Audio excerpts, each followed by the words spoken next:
a minha escolha é me tornar humano, logo isso condiciona o que eu sou hoje.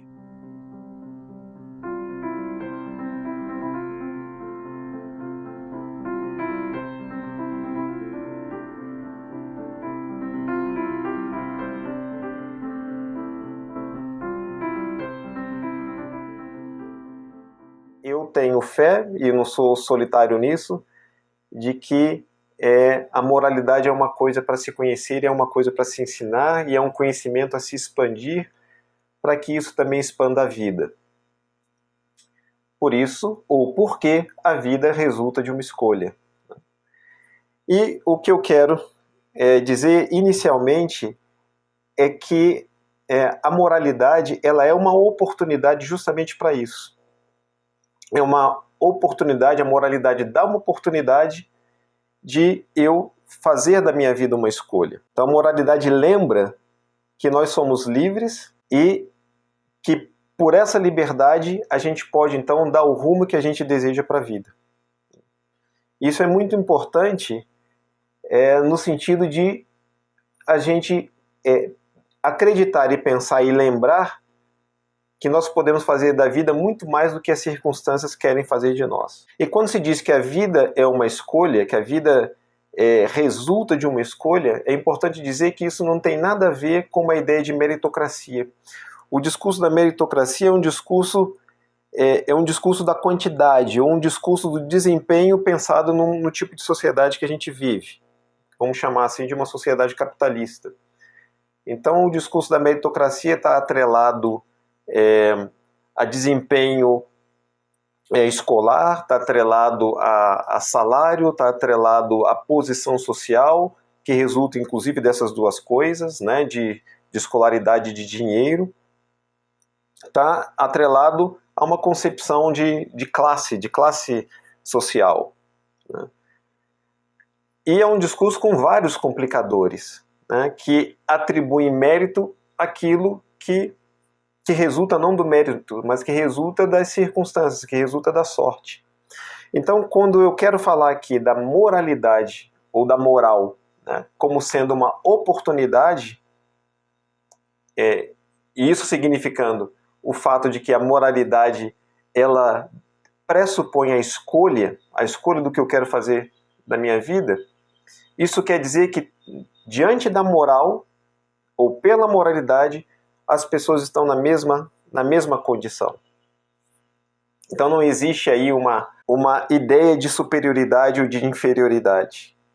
Não, são todos seres humanos iguais sobretudo nas suas limitações, e especialmente nas suas limitações morais mesmo. Né? Então, se é possível, por exemplo, escolher, isso é porque o ser humano é capaz tanto de escolher ser bom quanto escolher ser mal, tanto escolher uma boa ação quanto escolher uma má ação. Né? E não há classe social,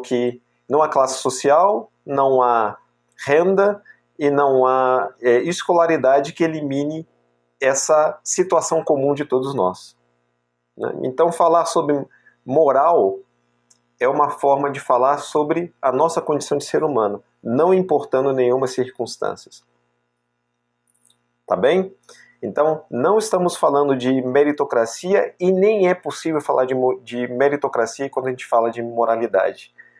Porque a todo ser humano falta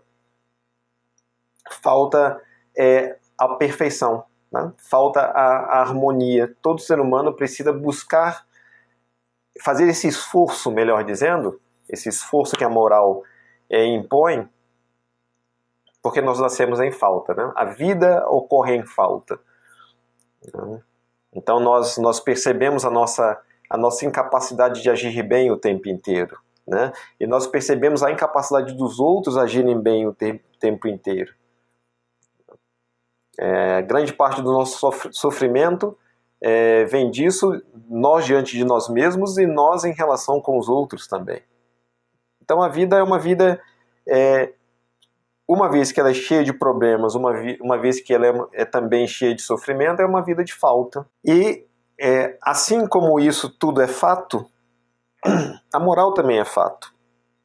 Então a moral é uma oportunidade porque ela é fato. De como que a moral é fato? Né?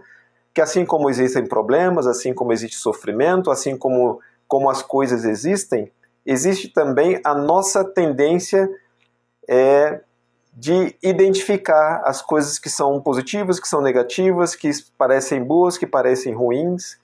É assim que a moralidade vai se manifestando, né?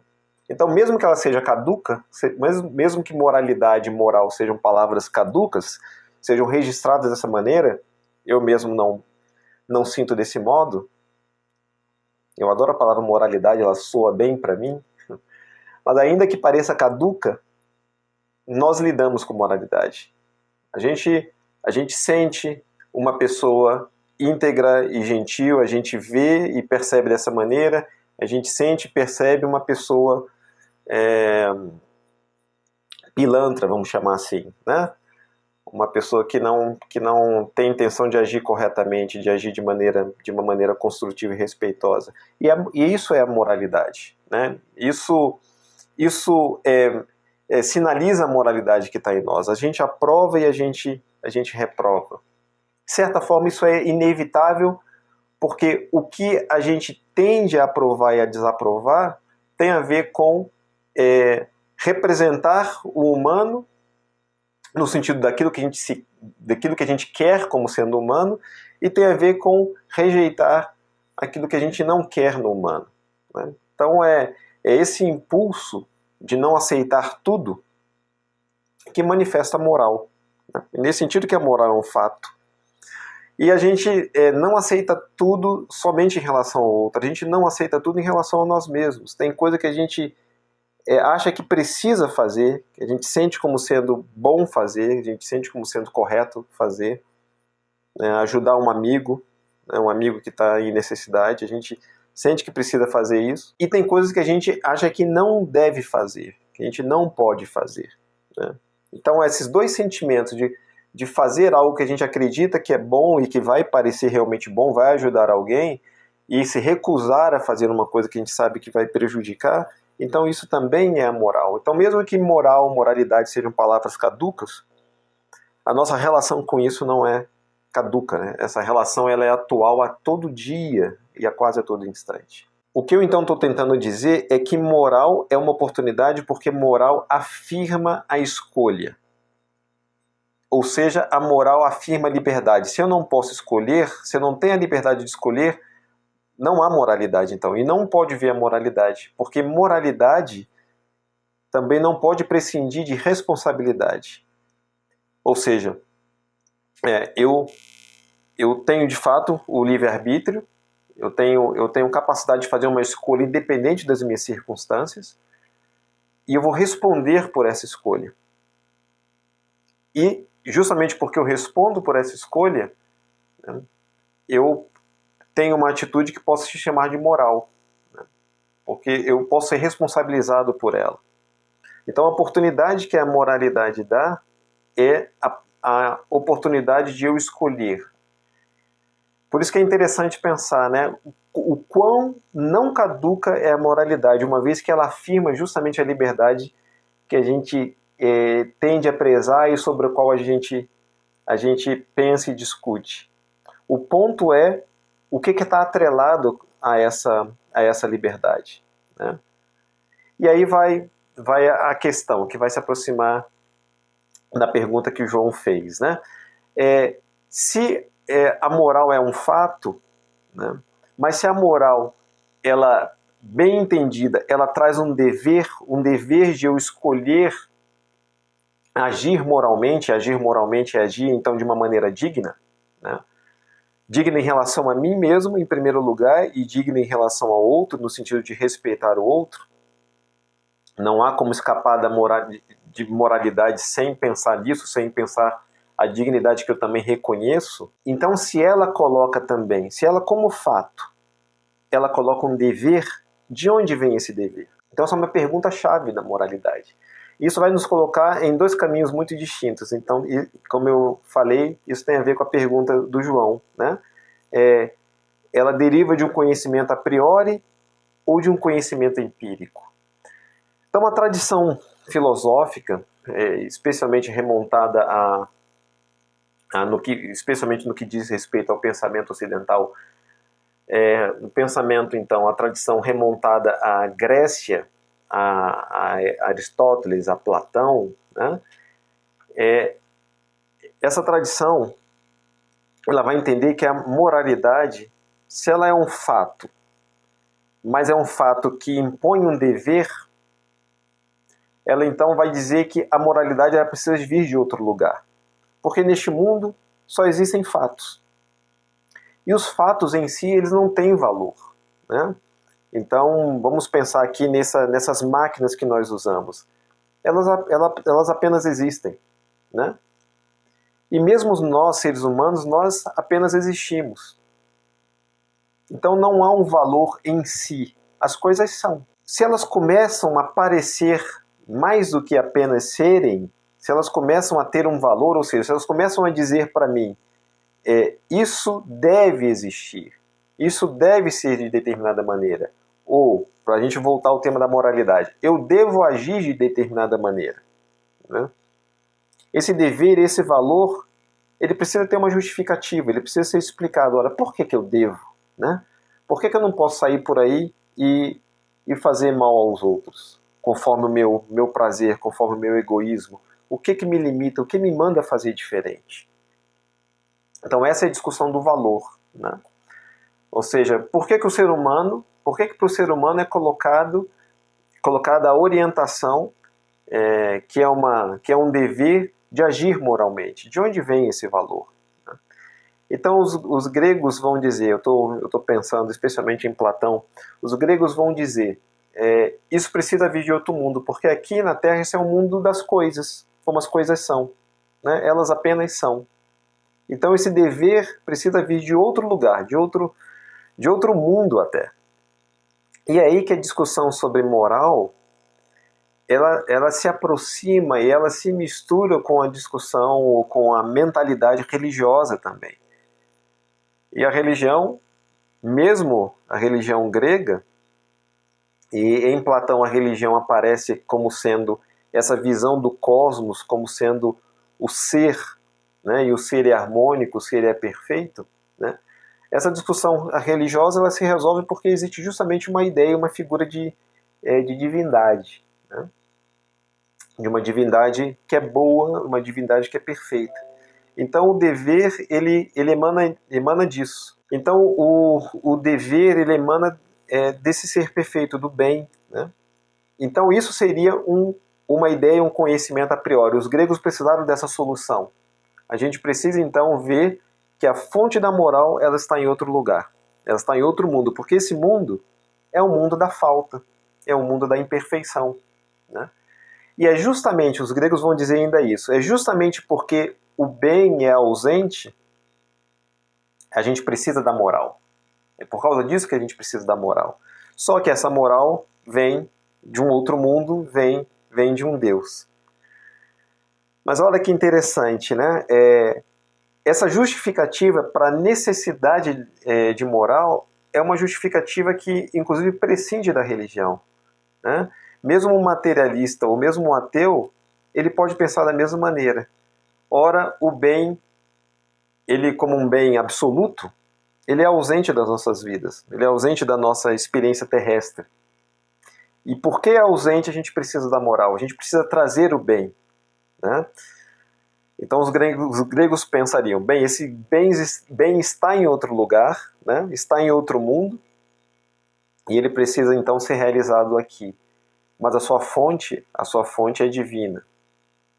E insisto, uma visão materialista também vai trazer a moral pela mesma razão, ou seja, porque o bem é ausente, ou porque o bem é precário, né?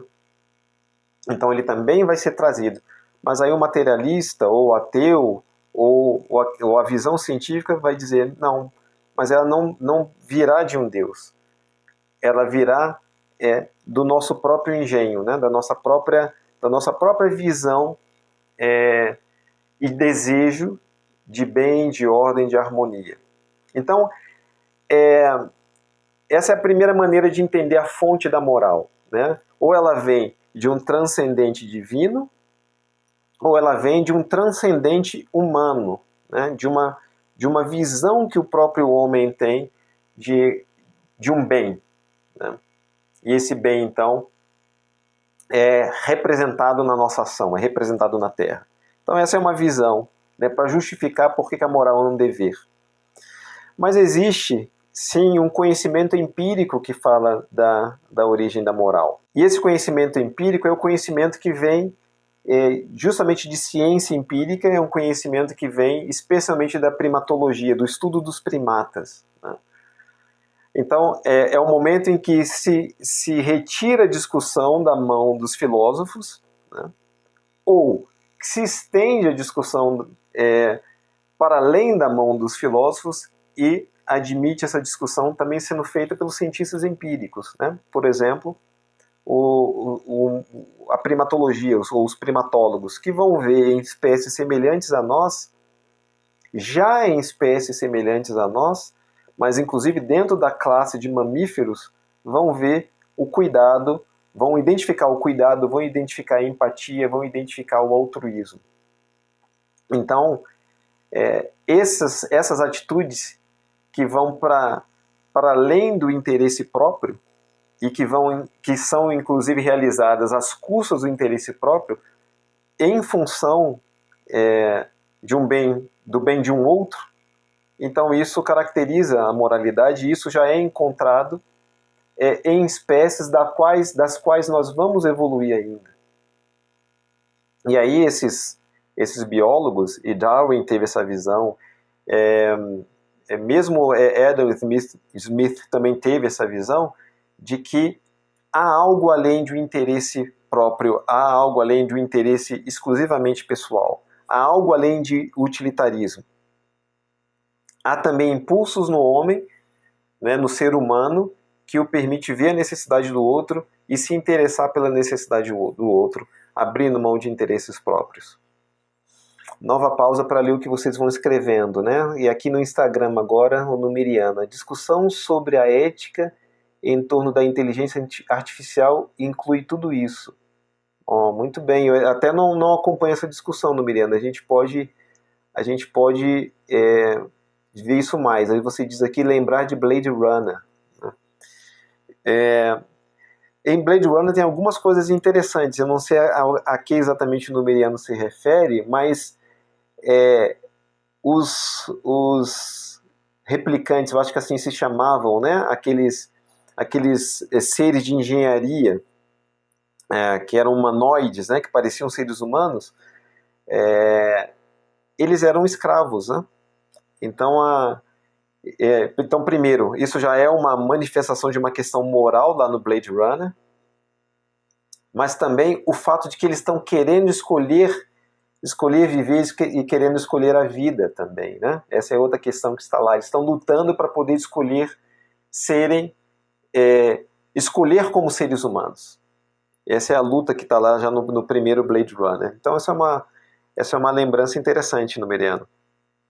Eu fiz até uma live certa vez sobre escravidão, onde eu abordei o Blade Runner. Eu volto aqui para o chat do Facebook. Em relação à meritocracia, eu li do João. E professor, o que acha da postura de niilismo ético?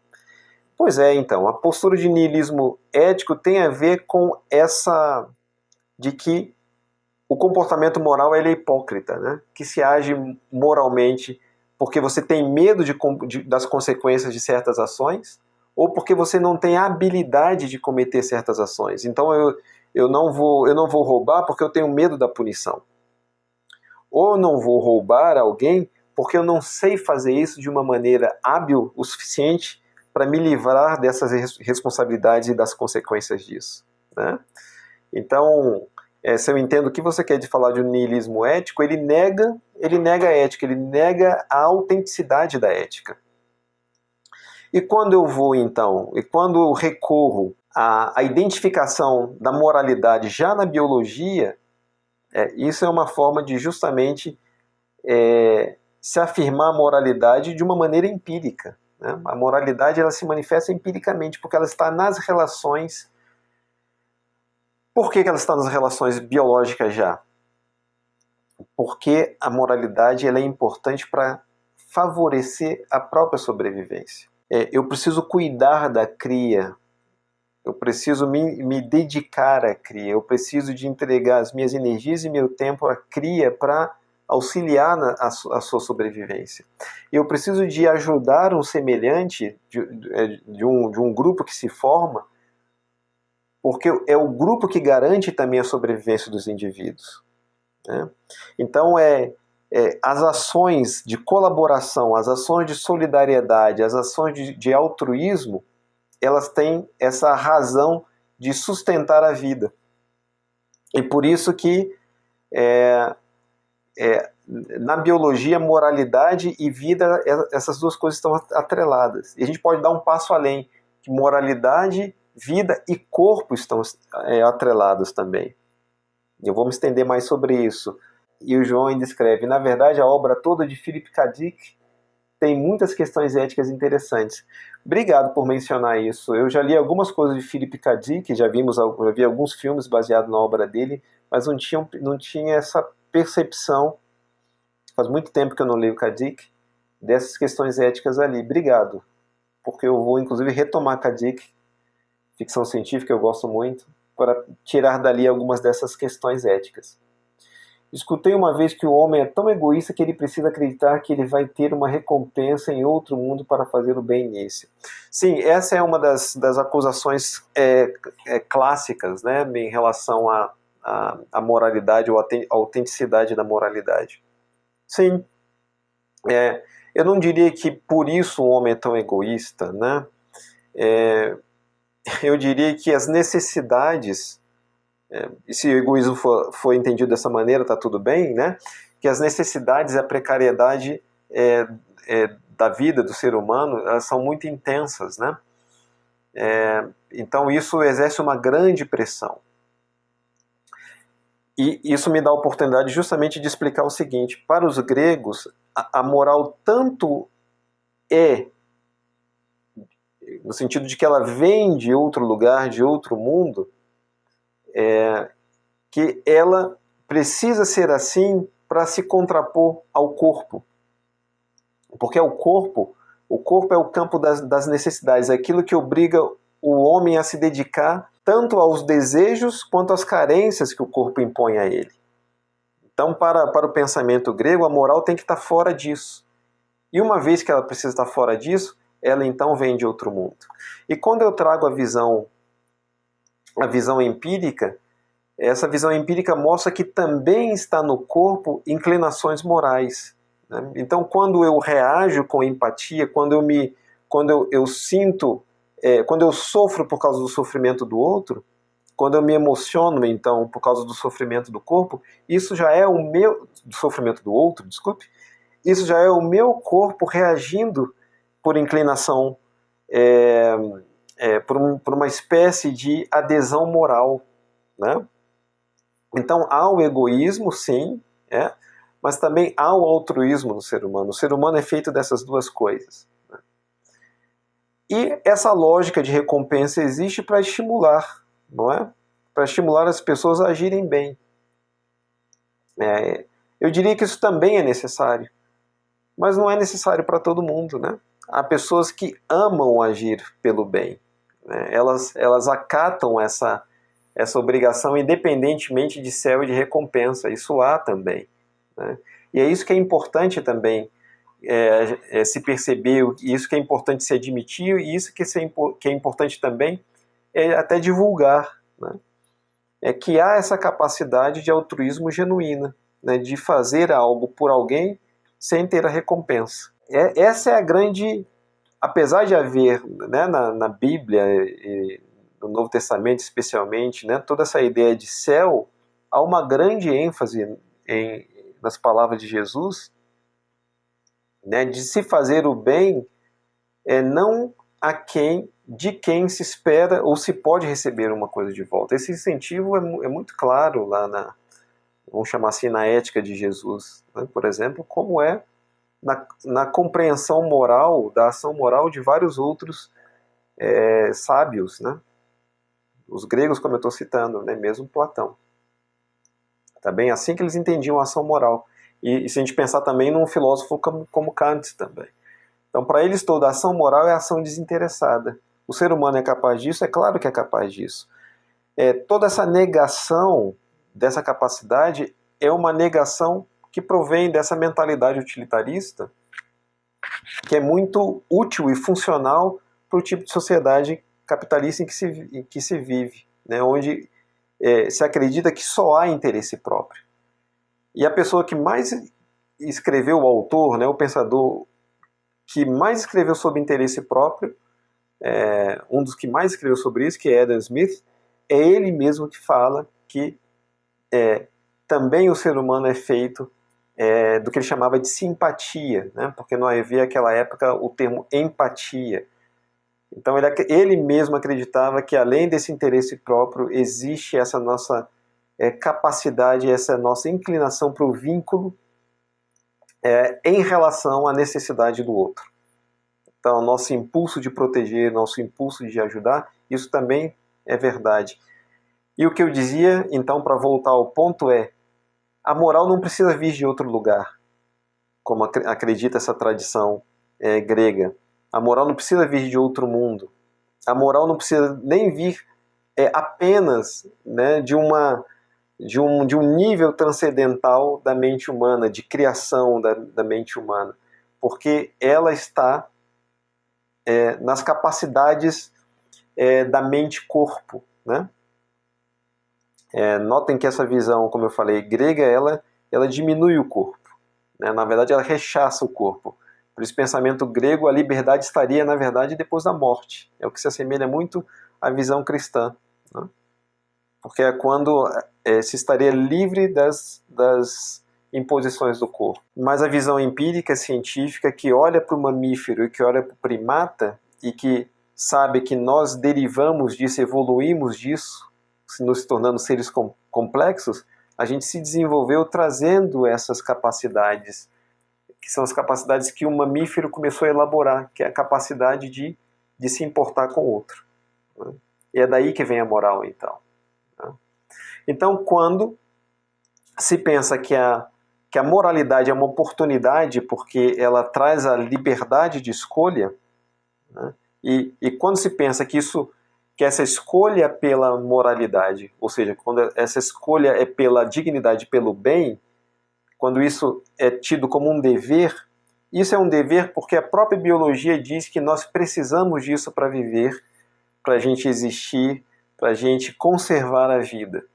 Então é daí que eu diria, em contraposição à tradição grega, que é repercutida pela filosofia já chamada de moderna em Kant, é por aí que eu diria que esse fundamento da moral não precisa ser o transcendente, né? É o imanente mesmo. O fundamento da moral é o imanente, ou seja, é o próprio corpo. Porque assim como nós nos importamos com os nossos filhos, assim como nós nos importamos com nossos amigos, nós podemos, e eventualmente isso acontece, também nos importar com os nossos concidadãos, né? Então esse é o primeiro ponto a deixar claro aqui, de onde vem essa moral como um dever. Então eu estou dizendo, não vem só do céu, né? Não vem só do transcendente, mas vem também do imanente, vem também do nosso corpo, daquilo que nós somos por sermos mamíferos, por nós sermos primatas. Então a moralidade vem daí mesmo, vem do inferior, vamos chamar assim, né? E o inferior sustenta o superior. É porque existiu essa moralidade já nas nossas relações, dentro da nossa própria condição social, é porque aí estava a moralidade, que um dia esses sábios pegam isso, fazem disso uma ideia, que eles, por suas razões, né, quiseram atribuir isso ao transcendente, quiseram atribuir isso ao céu, no caso de Confúcio, por exemplo, ou quiseram atribuir isso a uma divindade boa mesmo. Em parte os gregos e, sem dúvida, os semitas, né, os judeus, por exemplo. Para a gente pensar na época, era axial. Os indianos também atribuíram isso a Krishna, por exemplo, né? Então eles precisaram atribuir isso ao transcendente, né? é uma forma ao mesmo tempo de justificar, mas é uma forma também de legitimar, né, de onde vem isso, e é uma forma também de estimular, né, os homens a assumirem uma ação moral. Então esse é o primeiro ponto do que eu queria contar para vocês hoje, né? Que essa moral é um fato, mas ela é um valor e um dever, porque ela vem de algum lugar que mostra o quanto ela é necessária. Poderia ser o transcendente, mas hoje eu estou dizendo para vocês que não precisa ser o transcendente, pode ser o imanente, o corpo e a nossa necessidade de vida. E a segunda coisa que eu quero dizer é que a moral, ela é uma oportunidade para eu fazer a melhor versão de mim mesmo, porque ela mostra que existe um paradoxo na autonomia. O que é o paradoxo da autonomia? O paradoxo da autonomia diz o seguinte, que para eu ser eu preciso me libertar de mim mesmo. Então a autonomia diz que eu conduzo a mim mesmo. Eu vivo conforme eu mesmo, né?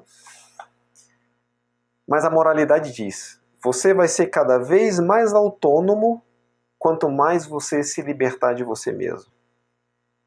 Porque você é uma unidade cheia de necessidades, cheia de carências, cheia de limitações. Você é pequeno nesse sentido. A gente carrega uma pequenez, né?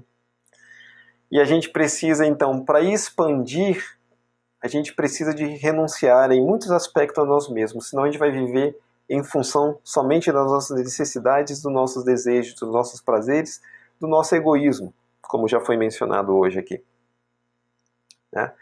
Então eu preciso da moralidade porque a moralidade me mostra uma coisa universal, me mostra uma coisa maior do que eu, me mostra uma coisa que extrapola a mim mesmo, né?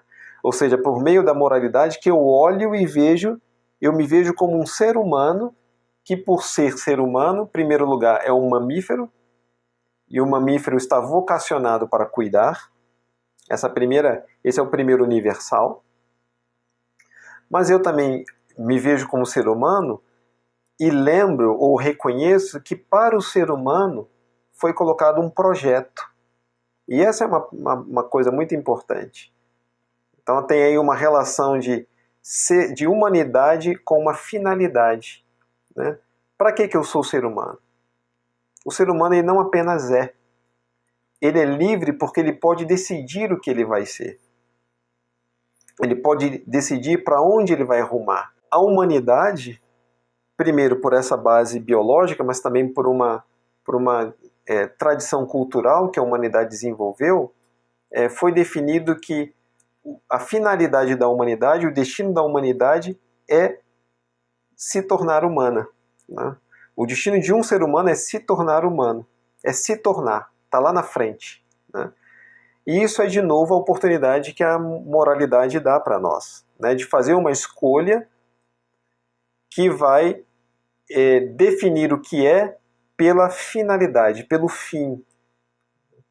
Então, a minha escolha é me tornar humano, logo isso condiciona o que eu sou hoje, porque eu passo a dirigir a minha ação para esse esforço de me tornar cada vez mais humano a cada dia.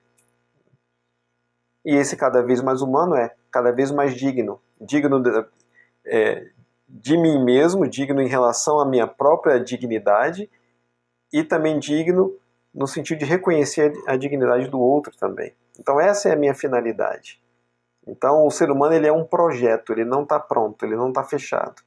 Ele escolhe o que ele vai ser, né? Guiado por esse sentimento de dignidade.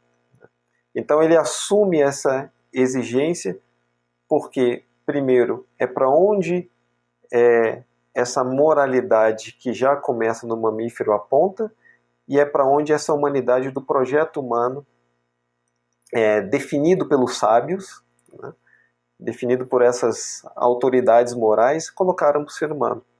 Então esse é o rumo, é assim que é o sentido da escolha moral, né? Então isso é uma oportunidade. A moralidade me diz, eu sou livre, e a moralidade me diz, eu sou livre para me tornar mais humano. Eu sou livre para fazer de mim um projeto humano. É para isso que eu sou livre, né? Então a moralidade, ela não me deixa viver à toa, viver apenas aproveitando as situações do dia, buscando da vida, né? Buscando conforto, buscando segurança. Essa seria uma maneira de viver, mas que não me dá a chance de buscar o melhor de mim. A moralidade também, ela reprova a escolha que eu faço por ser perverso, por ser mal, por fazer mal aos outros, porque é uma ação não construtiva, é um caminho não construtivo. E a moralidade, então, ela aponta para a minha liberdade, a liberdade de escolher aquilo que vai me fazer expandir, que vai me fazer escolher a melhor versão de mim, alcançar a cada dia a melhor versão de mim, né? E me libertar de mim mesmo e por isso me ajudar a ser eu mesmo. Porque eu sou eu mesmo quando eu vou além de mim, porque há mais do que o eu mesmo, meus desejos, minhas necessidades dentro de mim, há mais do que isso dentro de mim, né? A minha própria capacidade de ser mais junto com os outros. Ontem eu levei meu filho para a cama, ele gosta de ver Peppa Pig, e antes de eu colocar na Peppa Pig, para ele ver Peppa Pig, eu dou uma passeada ali pelos canais, né? E eu tive a oportunidade de ver um trechinho de um filme muito interessante, que é uma biopic, como chamam, né? Um filme biográfico que conta um pouco da história, né? Uma fase da história de vida de John Callaghan. John Callaghan foi conhecido por ser um cartunista norte-americano. Ele nasceu em 51, morreu em 2010. E ele foi um filho adotado que, aos 12 anos de idade, ele tem uma experiência de abuso. Ele é abusado por uma freira, porque ele estuda num colégio católico. E essa experiência de abuso foi muito ruim para ele. E ele já a partir da sua adolescência, ele começa a se envolver com álcool, se torna um viciado em álcool. Isso é uma droga para ele, se torna um vício, então. E aos 21 anos, Callaghan, com um amigo, pegam um carro, eles estão embriagados, ele sofre um acidente e ele se torna tetraplégico. E aos 27 anos, Callaghan decide deixar o álcool. Então ele entra num programa de reabilitação para deixar o álcool, para superar esse vício. E nessa fase de vida, Callaghan toma uma decisão muito interessante, muito importante, uma decisão que eu diria nobre, né? Ele faz uma lista, Callaghan faz uma lista com nomes de pessoas. E o que era essa lista? O que eram esses nomes? Quem eram essas pessoas que estavam naquela lista dele? Aquela era uma lista de pessoas com as quais, ou junto às quais, ou diante das quais, ele queria se redimir, porque ele causou mal a essas pessoas. Então eu estou citando essa história de Callaghan, porque mostra alguém fazendo uma escolha consciente para colocar a sua vida em ordem diante ou em função de um valor moral, né? E a questão moral era qual? Eu fiz o mal para essas pessoas, eu quero restituí-las de alguma maneira e eu quero também me restituir diante disso. Então tem aí também uma expressão muito clara de dignidade também. Callaghan pensou algo assim, né?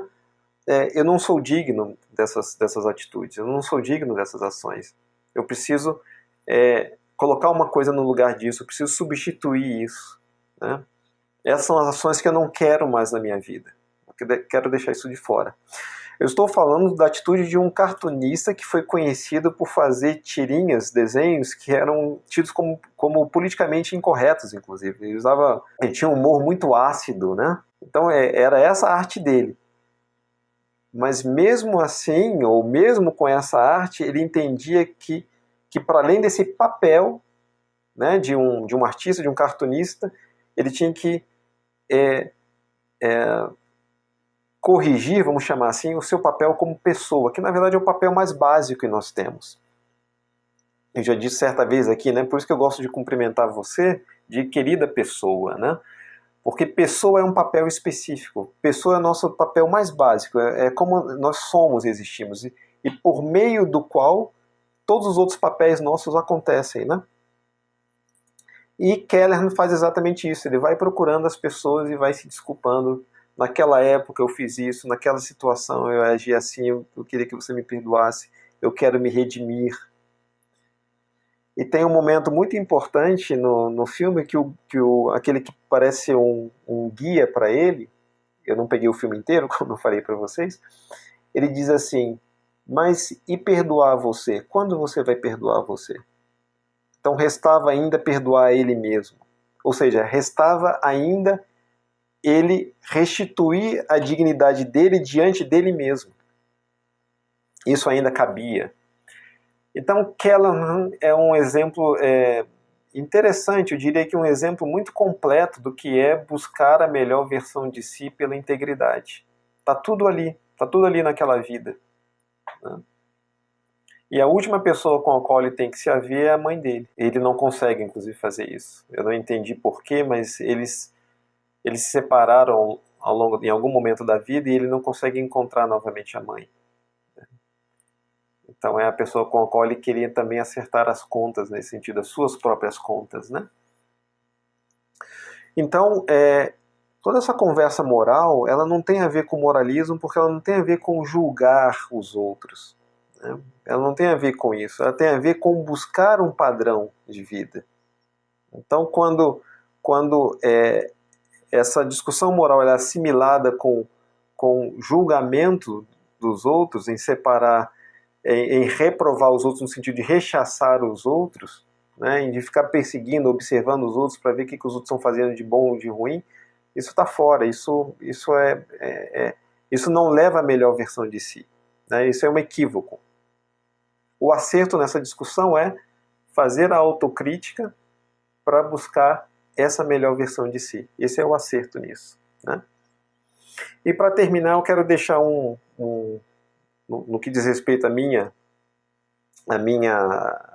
exposição, eu quero deixar um exercício para você, né? E depois eu vou voltar ao chat. Esse exercício eu estou tirando também da tradição grega, né? Mas eu vou deixar o texto grego de lado e vou simplificar.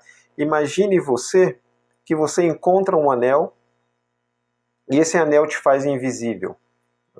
O que você faria uma vez invisível? O que você se permitiria fazer uma vez invisível? Ou seja, o que você se permitiria fazer uma vez que as pessoas não iam olhar você, e não iam julgar você, e não poderiam te responsabilizar, e não poderiam te repreender ou punir? Então essa é uma questão moral, esse é um jogo, vamos dizer assim, moral essencial, né? O que eu faço, o que eu me permito fazer quando eu não estou diante dos olhos alheios? Porque isso remete justamente à dignidade. O que eu me permito fazer, o que eu não me permito fazer? Então você pode pensar sobre isso, eu posso pensar sobre isso, imaginando uma situação de invisibilidade, né? Quando eu me torno invisível, se eu pudesse me tornar invisível, o que eu me permitiria fazer, o que eu não me permitiria fazer? O quanto eu mudaria nessa questão? E o que eu posso comentar ainda em relação a esse exercício é que muitas pessoas fariam exatamente a mesma coisa em termos de postura moral, ou também fariam mais atos morais, né? Então não é verdade que todos se tornariam crápulas só porque se tornariam invisíveis.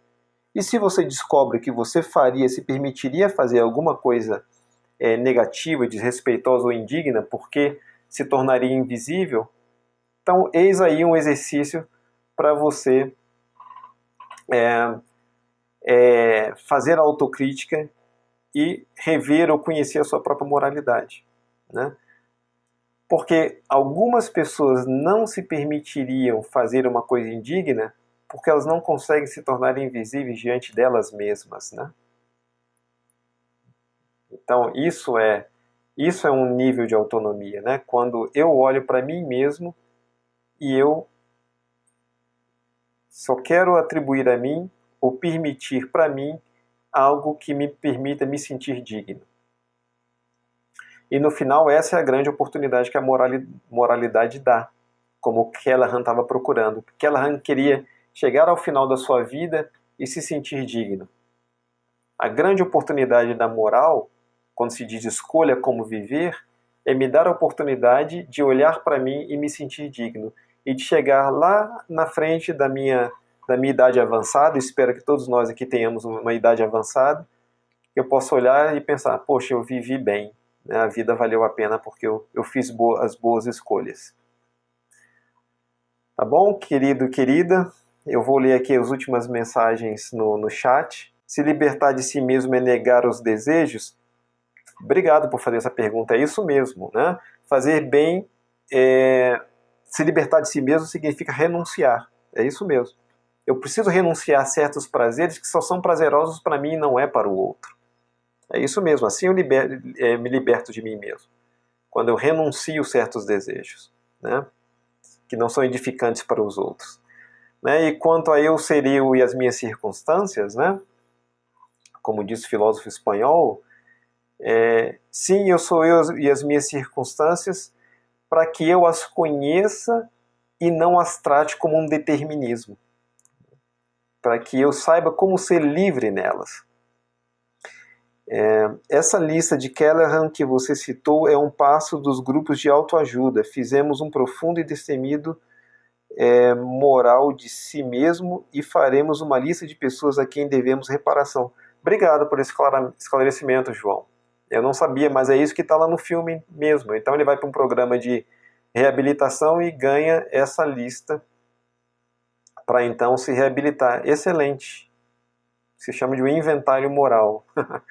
Olha, que ótimo saber disso. Muito legal, né? Então, olhem só, né? Como que num programa de reabilitação, né? Num grupo de autoajuda, aparece dado de cara, talvez com não esse termo, né? Com não tanta consciência, mas aparece de cara um programa de buscar uma melhor versão de si, né? Que é isso mesmo. Nós estamos aqui nos estimulando, eu estou aqui estimulando vocês a buscarem essa autoajuda mesmo, né? Vocês darem oportunidade para vocês, eu dar a oportunidade para mim, eu estou me dando a oportunidade disso, né? De buscar a melhor versão de mim. Então, querida pessoa, obrigado por essa hora, que para mim foi uma hora de uma boa conversa com vocês. Obrigado, um bom domingo, fiquem bem. Até a próxima.